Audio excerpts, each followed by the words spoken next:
Weeknights 10 Eastern on Al Jazeera America. Prohibition ended in 1933, but there are 10 states that still have counties with dry laws. Arkansas is one of them, and tomorrow voters will decide whether to make the entire state a wet one. The state is nearly evenly split. 37 counties are dry, 38 are wet. Polls indicate the measure is likely to fail. A recent survey found 54% are against the amendment, while 40% support it. Now, most of the state's dry counties border on a wet one, so of course the wet sides of those borders are home to a large number of liquor stores that serve drinkers from the other side of the county line. Now, if those dry counties get wet, those border stores could find their revenue drying up. One of them is Colonial Wines and Spirits. Its owner, Clark Trim, joins us now from Little Rock. Clark, good to see you. Thank you for being with us. You don't want this this measure to pass. You like it the way it is. We like the status quo, that's right. My store is not one of the ones that's directly on a county line. However, we do have two dry counties that border up to Pulaski County where my store is located. Those that are directly located right on the county line are certainly going to be more affected than we are. Now, as we've just heard, and you tell me if you think otherwise or know otherwise, it seems like the no change side of this is leading. It's, well, we're seeing really mixed numbers here. Just about every day we'll see something different. What I saw latest today is actually showing that this is extremely close and that there's a good chance that it will pass. And furthermore, you know, I feel furthermore that if it doesn't pass tomorrow, it's not a dead issue. In the next round we'll be right back looking at the same issue. What is your plan B, whether it passes tomorrow or if this, as you say, is not a dead issue and it comes back? What are you going to do about it? Well, I'm thinking about getting a TV talk show. No, just kidding. You've got the right head You know, we're not going to expand into a wet county if the state should go wet. We plan on continuing to focus on the things that we do best, which we think are provide excellent customer service, a great selection, and good pricing.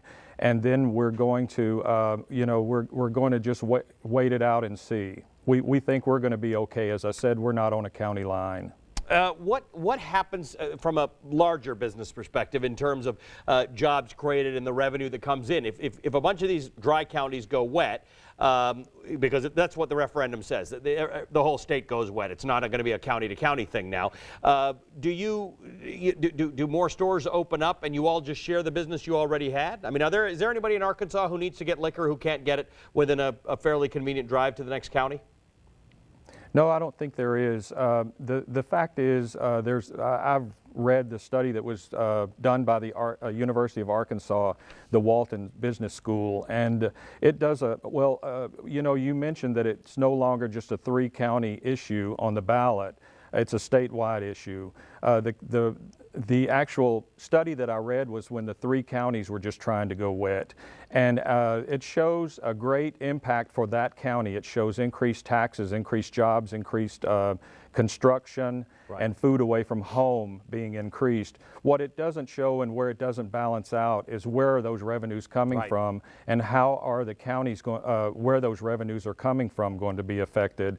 So, you know, we can write the story two different ways. The fact is that most people in the retail and wholesale liquor business in Arkansas feel that business within a state's boundaries is pretty much a pie.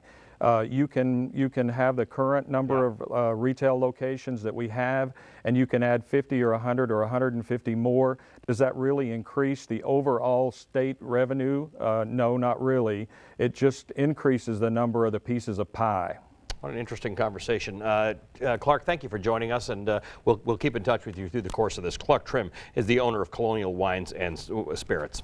Well, Blake Rutherford is a political columnist for Arkansas Business. It's a weekly business journal. He formerly served as general counsel to the Democratic Party of Arkansas. He joins me now from Philadelphia. I mean, Blake, you are so involved in so many of the things going on in Arkansas. Where does this whole discussion about wet and dry figure in? Is this the thing everybody's talking about? Well, I think it's one of the things, Ali. I mean, it's a very interesting political cycle in Arkansas. So you can look at competitive races for the U.S. Senate, governor, and House, all the way to state initiatives like liquor sales as being part of the overall political dynamic. I mean, as As your guest just pointed out, it's important to business owners. It's a unique issue. Arkansas is a unique state in the way that it approaches liquor sales, and so certainly it's part of the conversation. Let's talk about what's going on. There are interesting and hard-fought races going on at several levels in Arkansas right now. Republicans are trying to create guilt by association with President Obama. Bill Clinton is trying to help up because he's still pretty popular in a red state. Tell me how this is all playing out in the big races there. Well, I mean, you've characterized it, I think, appropriately. The Republicans want this race to be about Barack Obama and a referendum on the president and his policies. The Democrats want this to be about local issues, local personalities, and local dynamics. And at this point, if you look at where we are, polls open tomorrow morning, the Republicans have a slight advantage. I think they've done a very competent job of positioning and framing the narrative. I think they've gotten some help over the last couple of weeks, challenges in the administration's response to Ebola, the ISIS issue abroad, and some other things that I think supported and substantiated their narrative. But the Democrats will tell you that turnout is key. They feel very good about early voting in Arkansas, and they think they're going to have a big turnout day tomorrow. Weather's going to be a factor, so we're really going to see. But that's the dynamic. Is the election about Obama, or is it about local issues and local personalities? I was just speaking earlier to conservative economist Kevin Hassett, who helped out in Mitt Romney's campaign as one of his key economic advisors in George W. Bush's campaign. We were talking about the minimum wage. This is an issue in Arkansas. Right. It's on the ballot, and in fact, it seems like the raise the minimum wage, which does not tend to be a Republican position, campaign is doing well in Arkansas. This is really one of the very interesting issues. The pro minimum wage folks are doing very well. It stands anywhere from an approval of 69 to 70%. Wow. It appears poised to pass tomorrow. And you have bipartisan support. Senator Mark Pryor came out in favor of it early, but his opponent, Tom Cotton, a Republican, also supported it. So I think the political dynamics are incredibly interesting this year, but it does stand ready to pass tomorrow. Lots of support for increasing the minimum wage in Arkansas. And you just mentioned Mark Pryor and Tom Cotton. We're watching that Senate very, very closely. And of course, if it's close, and it may not be, but if it's close, these are the two we're going to be looking at. Tom Cotton is what some people say the poster boy for the conservative movement in America. What are your thoughts? Well, I think his biography is compelling if you're a conservative. His star is on the rise.